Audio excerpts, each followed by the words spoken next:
right. Good morning. Good morning. Good morning, all. Welcome, welcome, welcome to another edition of the Founders Chat. Founders Chat is a part of a division of Burn the Manual Productions. My name is Anthony Carter, and I am here with OnJonet Williams.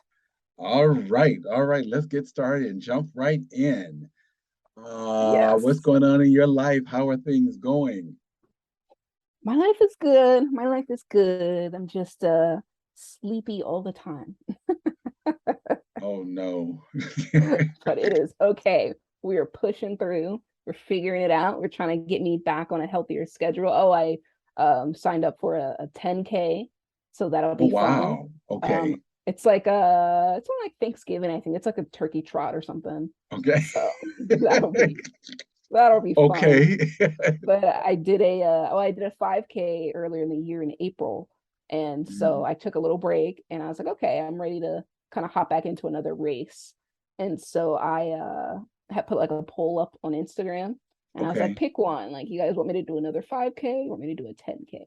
Almost everybody said 10K. So, Wow. Okay. that's nervous, but like excited to have something that's going to be really cool to kind of end my year with. Just like reaching another goal by the end Hmm. of the year is always something look forward to.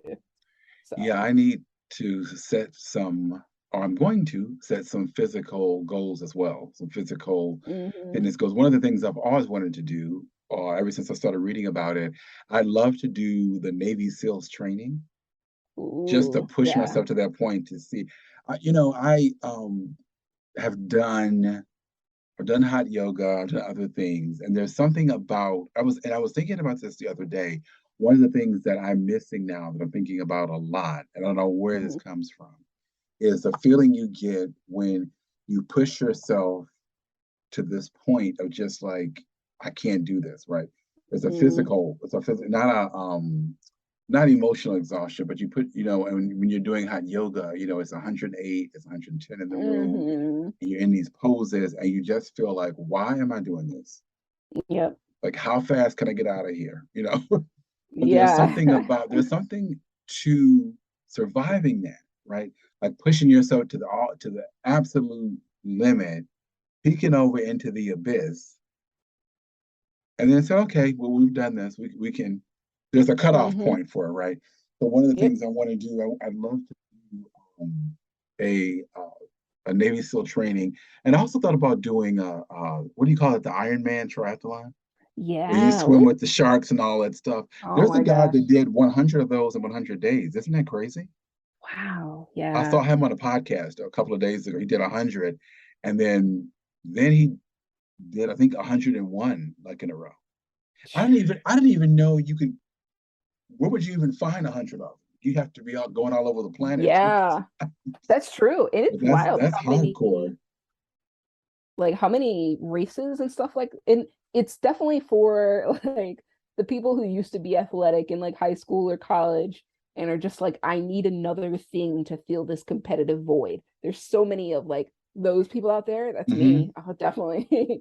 And you're just like, you forget, like, and you can win money with these things if you're good. Oh, Like when I okay. ran the 5K, obviously I'm not like top tier athlete, but like the winners of the 5K, they got like 5 grand. And it's just Oh, like I didn't know that. amazing. Like you could, so that's how some of these people, when they say, oh yeah, I'm a pro runner, I'm a pro ultra athlete, basically they get in these races, and if they win or come in top 10 or top 5, there are these like prize tiers, I did and not that's know how they that. fund their career. They get sponsored by a bunch of Oh, okay. brands and stuff like Okay. that. And I'm like, oh, you can actually be an athlete without being on like a team, or oh, I'm signed to the Hmm. NBA or the NFL. You Hmm. can be your own. It's pretty wild, like that people do that. Um, and it brings me to our first word, or Yeah. a word, right? Yes. Um, Imagination. Ah. Imagination. I I feel like imagination is a word I don't use enough. I don't Hmm. say enough, and I don't even put into action enough. So I'd love to know your thoughts or what comes to mind when you hear imagination. What comes to mind for me, I used to teach when I first started teaching in 2005, I found this book, and it was all about teaching young people theater, right? And they were saying, and they had a definition of imagination. And I'm paraphrasing because this was 17 years ago, but it was something along the lines of imagination is like what carries you through or what you tap into when there are no rules or like a history of something, of a problem, right? Mm. So you come up against something you haven't seen before. And you can't say, "Oh, I've done this before," or "Oh, I'm just going to do what I did, a year ago. This looks kind of familiar." So imagination is all about, okay, you got a blank screen or something Hmm. you want to do, and how do I feel that? And then, and I think we as human beings, we have so much imagination, right? Yeah. We talk ourselves in and out of all kinds of foolishness. I was telling one of my mentors that today about the unbelievable capacity we all have for rationalizing things, right? And to Yep. me, that's imagination. Like you can look at something or somebody's life and you say, my God, that's a disaster. Hmm. Why is Hmm. she doing that? Why is he doing that again? The person who's in it is just, they're making it Yeah. work. They're figuring out why, they're figuring out more reasons to stay than go. So Hmm. I think, imagination is very tricky. I think we stump a lot of that out of kids at a very early age. I remember having this somebody asked me the other day they asked me to define myself as a little nipper, as a little kid. Hmm. And I was on a radio show and someone was interviewing me. And one of the words I used was highly, highly imaginative because I Mm. was as a kid. I was very, I thought everything was possible. I thought there were Yeah. no I didn't understand as a kid uh, why the no's started with me, right? Why people Hmm. would say around me, no, you can't do that. No, this isn't for you. You should do this over here. No, this isn't a Yeah. good idea. Because for a long time, I don't know if I didn't hear it or I wasn't letting it in. Hmm. But I really thought, speaking of imagination, I really did think that anything was possible. So, I would Yeah. write, I Love would that. draw, my sister and I would put on shows in my parents' basement, and it was a fashion show, and I would warm up the crowd with jokes. And it was only two people in the audience, my Hmm. mother and father. But Oh once my again, the gosh. imagination was okay. I've seen Red Fox do this. I've seen Carol Burnett do this. I can do this. I'll just do a variety Yeah. show. And it to me, that's the most criminal thing, one of the most criminal things we do to young people and to children, as we Hmm. start stomping out that imagination early and often, right? Yes. And I'm surprised that any of us, me, you, anybody, especially people who are in the arts, right? Who stick with it beyond, I would say, nine, like Hmm. 7, 8, 9 years old, right? Who stick with it beyond that. I have to give them, tip my hat to them because I think it's hard because you Yeah. have, and what's really interesting, it's hard because the world wants it, the world needs it, Hmm. but it's almost like even though we need this, we don't want to encourage anybody spending time thinking of things and coming up with stuff, even though we want this end Yeah. result, right? But we don't want you Hmm. taking any time doing away from serious matters to do thinking about this. So it's very odd. It's very, very strange. But it has Yeah. gotten me.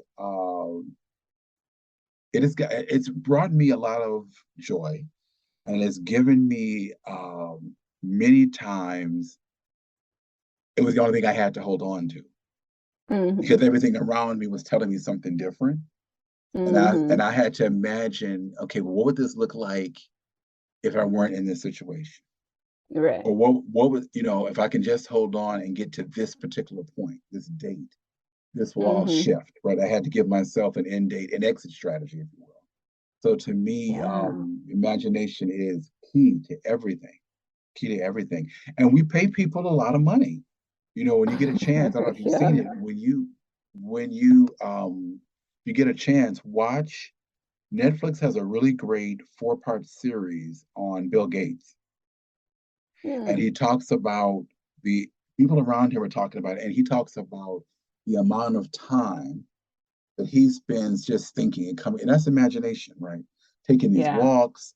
I think once, I don't know how many times a year he does this, but they were saying, and I think it's either a week or 2 weeks, but he has a tote bag full of books, Hmm. and all he does is just go and read and think, right?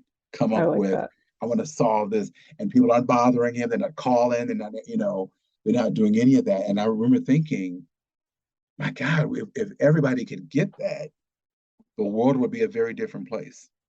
Oh, I agree. I really like what you were saying earlier about how nothing really seemed like impossible for you. You thought, you can kind of do anything, you come up with any Mm-hmm. idea. And I know when I was younger, it was either middle school or elementary school, but I was on a mission to complete impossible tasks or things that people deemed impossible. I don't know what my mindset was, but I was so full of imagination. There's Mm-hmm. one thing I was doing, and I don't know why, but I became so obsessed with it.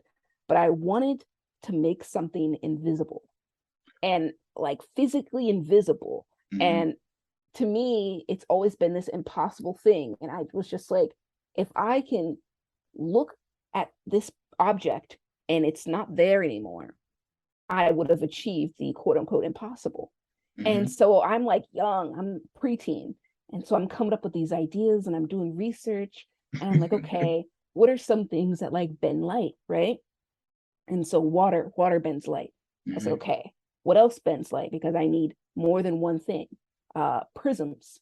Prisms bend light. Mm-hmm. And what's a prism? Well, I'm walking around my mom's house. I look up at the chandelier and I see these little prism, pieces Right. attached to the chandelier that you can kind of take off.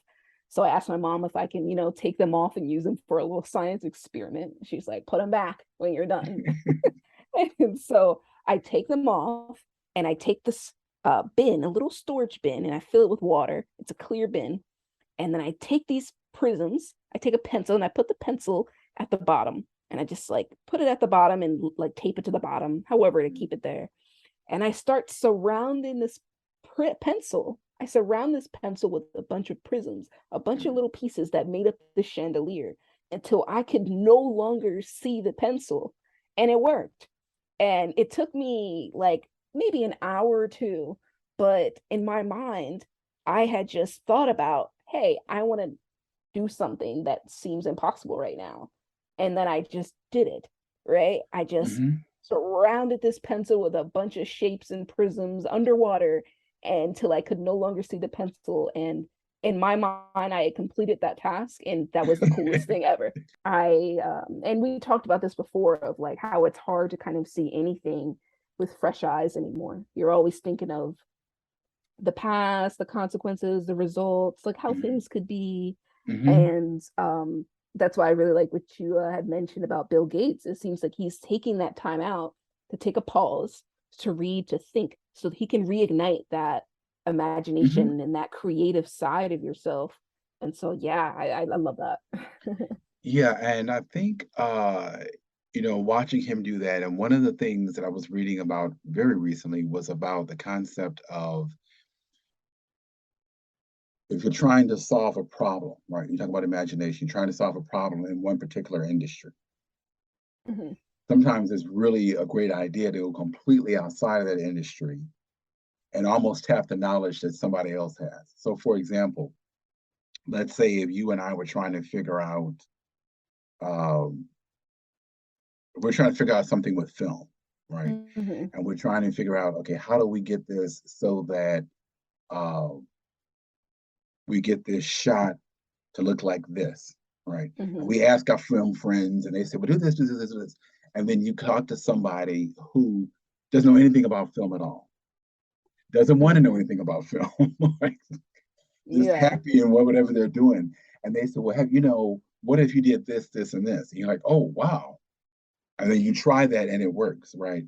And so Mhm. to me, I think part of the imagination is you have to let things kind of percolate. You take information in, you read stuff, you see, you read great books, you see great works of art, you have really wonderful conversations with people who are also doing a lot of heavy thinking. And then, Mhm. you that once again going back to community, like we were talking about before, once again, going back to community, then you can go to people and say, I'm wrestling with this. I can't make heads or tails of this. What is your take on this? Have you thought about doing this? Yeah. No, I haven't. Hmm. Right? So I think Yeah. so that imagination is a beast. And like I say, I really would love to, I'd love to have a school where we didn't we didn't crush it out of kids at an early age. There's a Yes.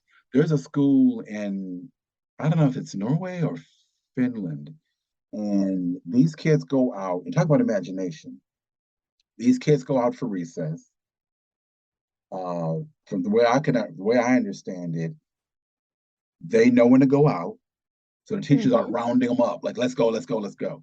They know when to go out. There are no, and they play in these fields that have rusted nails and boards and trees, and what they learn to do is make up their own games.